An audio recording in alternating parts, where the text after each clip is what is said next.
হয়েছে যে সে আমার কোরআন শরীফ নিয়ে শপথ করাছে যে তুমি আমাকে বিয়ে করবে কিনা, না হলে নিজের জীবন নিজে শেষ করবো। চাকু বার করে, ডিউটি করে না, যদি 12 ঘন্টা ডিউটি এসে 11 ঘন্টায় আমার সাথে থাকছে।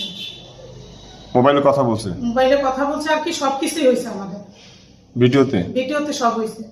তো এখন আপনি বলেন না যে তার তো সংসার আছে, স্ত্রী আছে, সেটা বলেন না? সে উনি বলেনি। কিন্তু আপনার যে ছেলে আছে, আপনার স্বামী আছে, সেটা বলছে? হ্যাঁ বলছি। আপনি বলেন না যে এটা আমার সম্ভব না? আমি বলছি, তারপরেও বলছে তুমি যদি এগুলা না করো আমি মনে করো মরে যাবো। আপনার আগের স্বামীর সাথে আপনার কি কোনো ঝামেলা ছিল?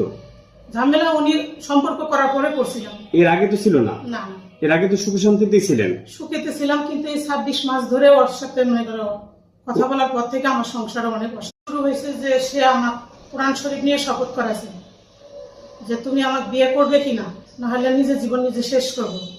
চাকু বার করে,